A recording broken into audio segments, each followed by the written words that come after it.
Hi everyone! In this video I thought instead of showing you how to sketch something as I usually do, I'm going to show you a sketchbook, or sorry, a art book that I think is a really good resource. So,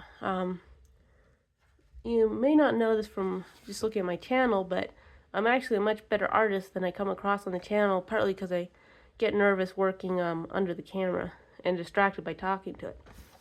So, for example, this here is something I just did yesterday.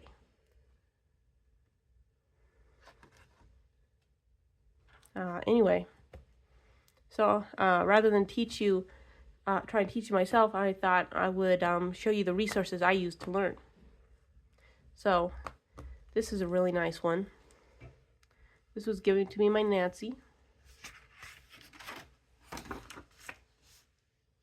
So I'm just going to flip through and look at some of these pages with you.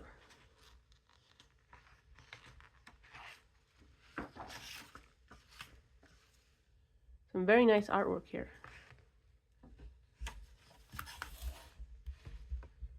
Yeah, it's a gorgeous watercolor.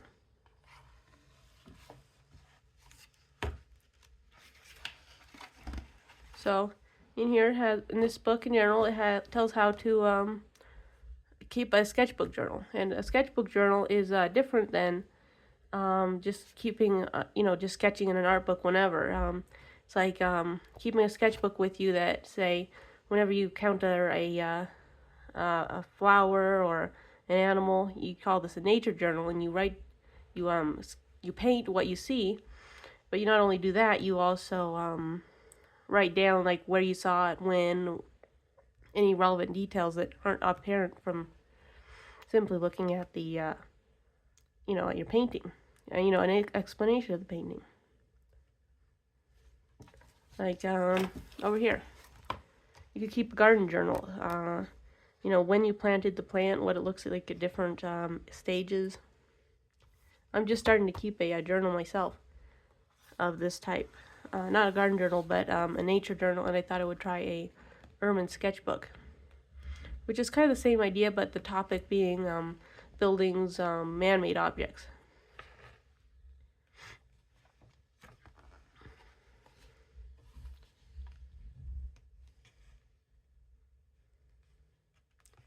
Other sketchbook types. In-depth study. You could study small details of objects. Illustrated reference journal.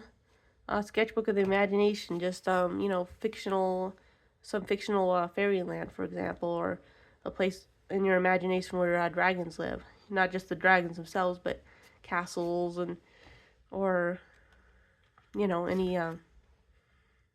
any part of that fictional world that you've created. So you can make an imaginary sketchbook.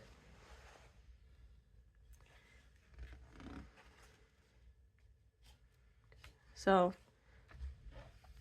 let's see, like here on this page, the author of this book was there when a volcano let off some steam, and he put all kinds of notes, did a painting of what it looked like. Very dramatic, and I would love to have something like this beautiful, in a sketchbook of mine. I don't think it actually went away. Let's see.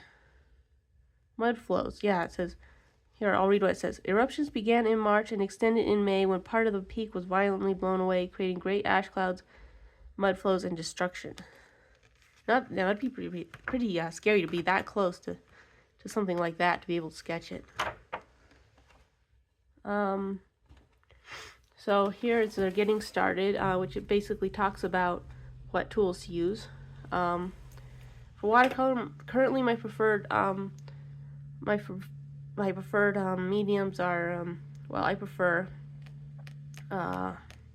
water brushes actually right now, and a store-bought kit from Walmart, just a cheap one, but the quality is very good of even a cheap set from Walmart. You have to get the kind that folds out, not the big palette, but the kind with where you fold it out. Maybe I'll show it in a later video. These are cool glass pens. They have this spiral here, and you dip them in ink, and the spiral flows down into the tip. Ink in the spiral flows down into the tip and writes. Never used one myself, but I've heard of them and seen them used on YouTube.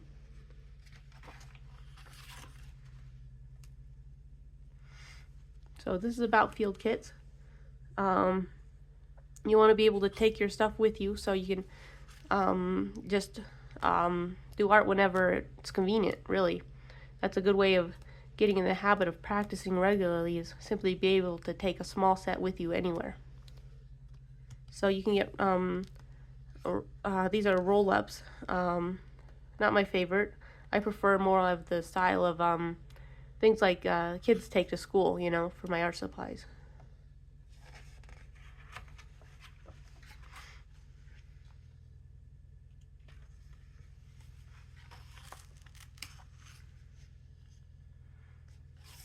Let's see, go back a page.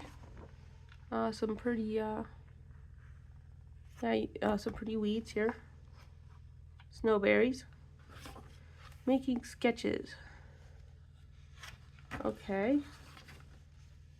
Let's see, looks like some general advice on how you capture an image. Like this here could be broken down to basic shapes such as this. See, this being a final version. Or, well, you could still work on it to add the weave, so you'd could practice the weave like this. Practice the shape kind of like this. Turn it into this, and then on top of that, you add the detail of this weave here. That's how I'd go about making something like this in graphite, is what it looks like. You can experiment with colors to find your right color palette. These look like the range of colors here in the picture.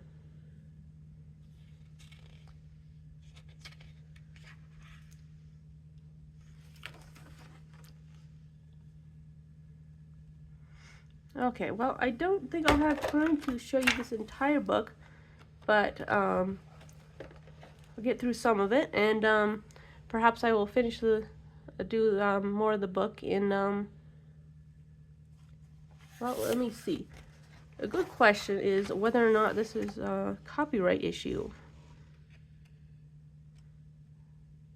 So, you know, I don't think I'm going to show you the whole book. I'll show you this page, and I will show you, one more, there's one page in particular that I want to show you. So, it's about proportions. It's something most people don't know. So, this page is important because, and this one, because it shows you how to take a shape and break it down into basic circles, and that allows you to easily understand the shape. So as a very beginning artist, I recommend you do this, but once you get better at it, you shouldn't need to. You should simply be able to draw the shape because you understand it, because you've done the circles help you understand the forms that you're looking at. Here's a bird. You can see the shapes are real simple, and you know, having learned this, I typically find birds rather easy to draw.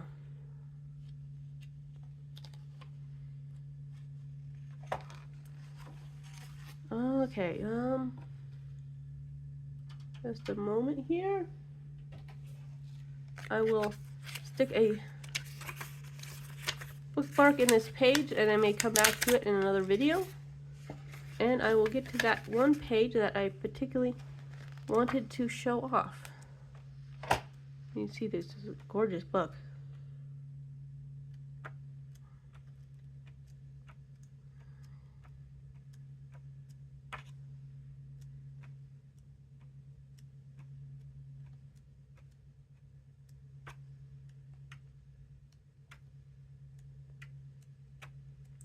Whoever wrote this book was an amazing artist.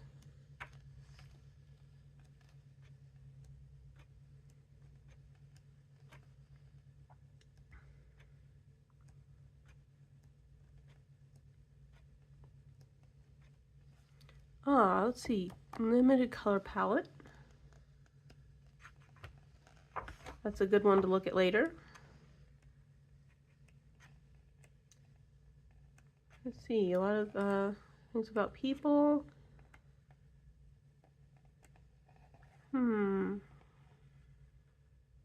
Lighting issues. That's some good advice there about lighting. Here it is. Wow, it's the very next page. Okay, well, we can just look at this page real quick and the next page, and I think that'll call it quits for this video.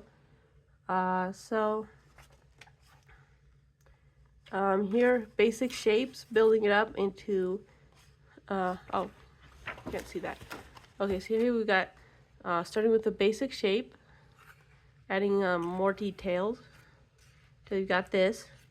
Then you begin adding details, you know, the shading, and until you have your finished picture there.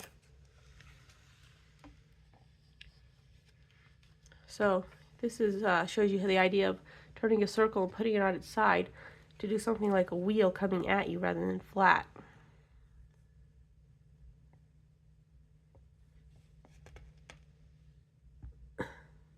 So what it's saying here is that the greater the viewing angle, the narrower the ellipse appears. So if you're looking at something flat on, let's say like this page, if it was a circle, as you turn it, it becomes narrower. So that's a basic principle you want to know as an artist. Something thin will become narrower as it turns toward you.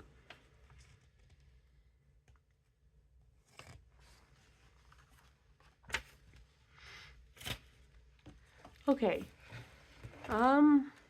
You know, this video is over 10 minutes, and I like to keep them short, so I think I will talk about perspective in my next video. This book has some excellent advice and perspective that I've seen nowhere else. And look at how well that grizzly was drawn. Noticing how its 4 feet were so solidly placed on the ground.